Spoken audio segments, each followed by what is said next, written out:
Welcome.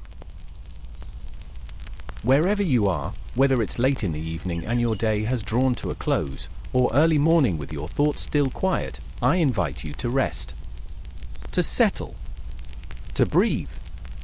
Let go of what came before this moment. Let go of what waits for you tomorrow. Let yourself be here, in this space, where ancient stories still whisper truth and hope to our present hearts. Tonight, we walk into a strange and beautiful vision, one given to a prophet long ago. It is not just a tale of mystery and metaphor, but a deep expression of what God can do when everything seems lost. It's about a valley full of bones, and the breath that returns to them. But before we step into the dust and silence, pause for a moment. Have you ever felt worn thin? Have you ever looked at your life and seen pieces scattered, joy over there, peace somewhere behind you, hope buried under weeks of weight? If so, you're not alone. And this story is for you. Because this is not a story about death. It's a story about what God can do with death. It's about what comes after the grave, when God speaks. So let us begin. The hand of the Lord was upon Ezekiel.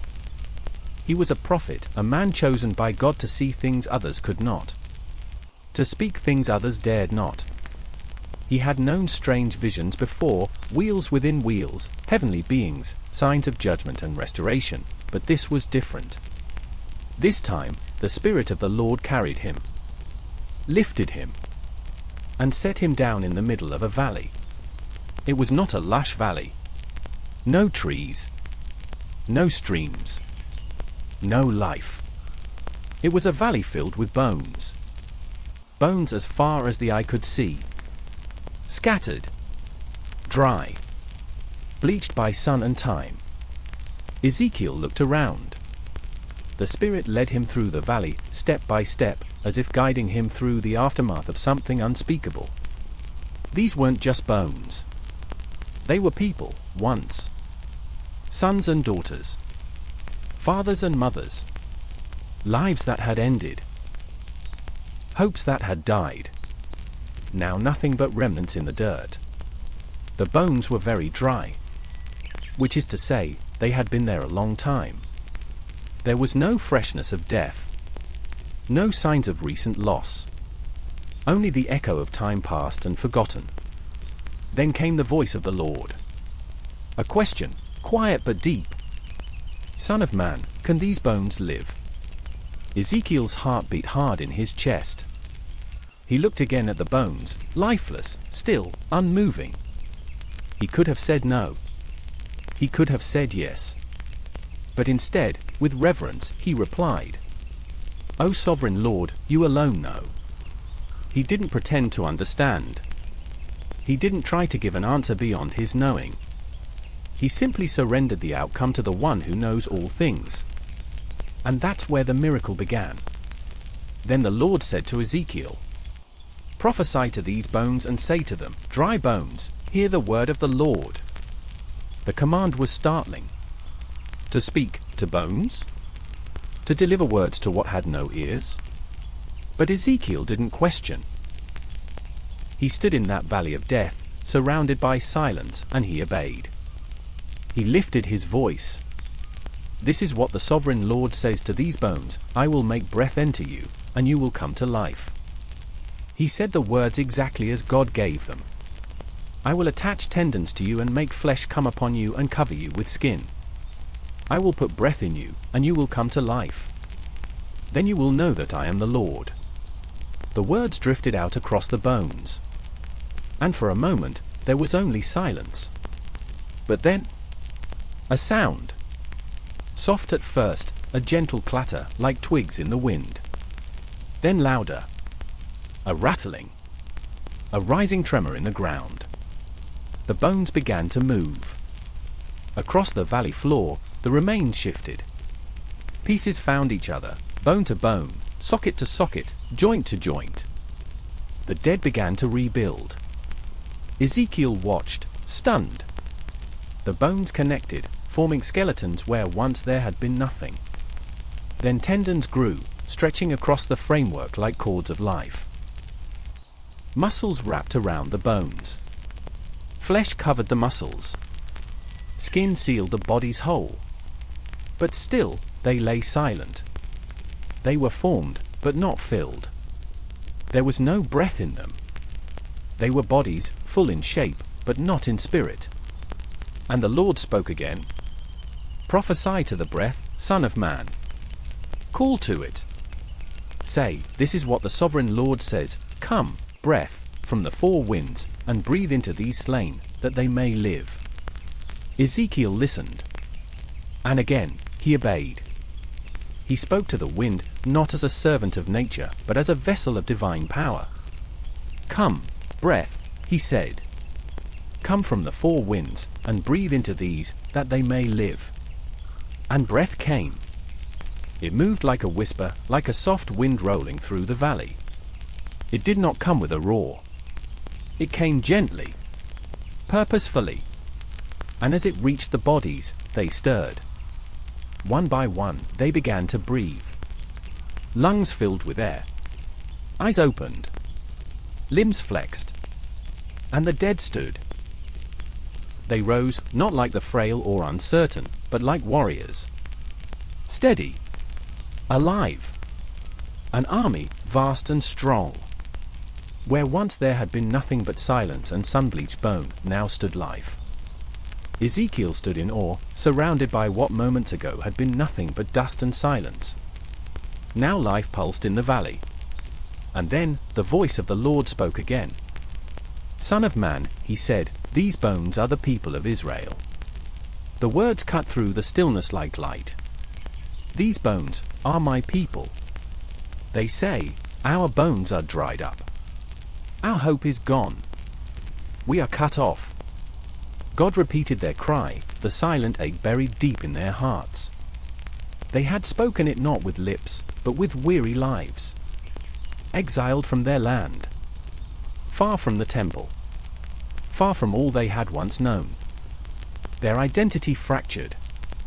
Their hope lost. They felt like bones in a forgotten valley. Dry. Lifeless. Alone. But God had not forgotten them. And he had not abandoned them. Therefore, the Lord said, prophesy and say to them, this is what the sovereign Lord says. My people, I am going to open your graves and bring you up from them. I will bring you back to the land of Israel. Then you, my people, will know that I am the Lord, when I open your graves and bring you up from them. I will put my spirit in you and you will live, and I will settle you in your own land. Then you will know that I the Lord have spoken, and I have done it, declares the Lord. This wasn't just about bones. It wasn't just about physical resurrection. It was about a people who had lost themselves. About a nation that believed it had been left behind. It was about hearts that had gone cold and dry, so long removed from home, from the promise, from the presence of God, that they wondered if life would ever return. But God had heard their silence. He had seen the valley of their sorrow. And he had not looked away. The vision Ezekiel saw. The bones rising, the wind breathing, the dead coming to life, was more than a moment. It was a message. It was hope. Not the kind that promises escape, but the kind that whispers, I see you. And I'm not done. Even when hope feels gone. Even when everything looks scattered. Even when it feels like your story has dried up into bones. God can still speak. And when he does, breath returns. Even now, this vision echoes across centuries. Though the valley belonged to Ezekiel, its message belongs to all of us. Because every soul, at some point, walks through a valley of dry bones. A place where the joy we once knew feels distant. Where faith feels thin. Where dreams lie buried beneath disappointment, doubt, and silence. We've all been there. And some of us are there now. Looking out over our lives and seeing fragments. Memories we thought would carry us. Plans that never bloomed. Hopes that never returned. And in those moments, it's easy to believe that the valley is final. That dry bones don't rise. That breath doesn't come back. that what's been lost stays lost. But God sees differently. Where we see dry bones, he sees the beginning of something sacred. In Ezekiel's vision, the bones didn't move because Ezekiel wished it. They didn't rise because he shouted louder. They came together because of obedience. Because the prophet simply said what God told him to say. Because he stood in the middle of emptiness and trusted that the Lord could do the impossible. There's beauty in that. You don't have to bring your own breath. You don't have to stir your own miracle. You only need to trust the one who can. To listen for his voice. To speak when he leads. And to wait, even in stillness, for the sound of bones beginning to rattle. Sometimes, we try to build life from the outside in. We want to fix ourselves first. To appear whole. To move like we've already healed. But in this story, the breath came last. First came the bones. Then the structure. Then the skin. And only then, the spirit. It's okay if you're still in the bone stage. Still waiting for structure. Still waiting for breath. God works in layers. And he is never rushed. The spirit moves in silence. In places we overlook. In valleys we would never choose to walk. Ezekiel didn't find himself in the valley by accident. He was led there, placed there by the hand of the Lord. Not to mourn, but to witness. To speak. To hope again. And maybe that's what God does with us. Maybe he places us in dry places not as a punishment, but as a purpose. To see with new eyes. To speak words we never thought we'd say. To understand that the same power that brings bones together is the power that holds our souls. God never asks Ezekiel to fix the bones. He doesn't hand him tools or solutions. He gives him words. And tells him to trust. This is important. Because sometimes we look at the broken things in our lives and think we need to solve them ourselves. But God says, speak what I tell you to speak. Trust what I show you to trust. The miracle belongs to him. Our part is obedience. Even when it feels strange. Even when we don't yet see results. Can you imagine the moment before the first bone moved? That pause between Ezekiel's words and the first sound? That's often where we live. That in-between space. Where we've done what we can. And now we wait. Not for a formula, but for breath. The kind that only God can give. And when it comes, everything changes.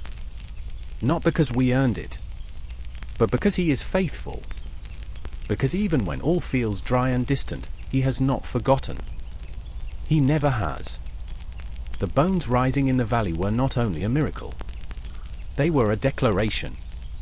A promise that what looks final to man is never final to God. The vision faded, but its meaning remained. Ezekiel stood once more as himself, no longer among bones or wind, but still marked by what he had seen. A valley of death turned to life. Silence shattered by breath. And a people, once forgotten, rising again by the word of the Lord. He would carry that image with him. Not just as a message to deliver, but as a truth to hold in his own soul. Because even prophets grow weary. Even faithful hearts ache. Even those who speak for God sometimes wonder if the bones will ever move. But now he knew. Nothing is too far gone. Not when God is the one who speaks. Not when his spirit moves. Not when he says, live. Maybe that's the word you needed tonight. Maybe you felt like bones in a valley. Scattered. Disconnected. Dry. But this is not the end. There is still a voice calling your name. There is still breath waiting to find you. Not because of who you are, but because of who he is. And he is not finished. Not with the world. Not with his people. Not with you. So take a breath now. Let your soul soften. You don't have to rise all at once. Sometimes the miracle starts quietly. Sometimes it begins in the stillness, where only God can move. Rest. You are not forgotten. You are not too far gone. And you are never beyond the reach of His breath. Good night. Let this story echo softly within you. And may you wake tomorrow with just a little more peace, and the gentle knowing that dry bones still rise.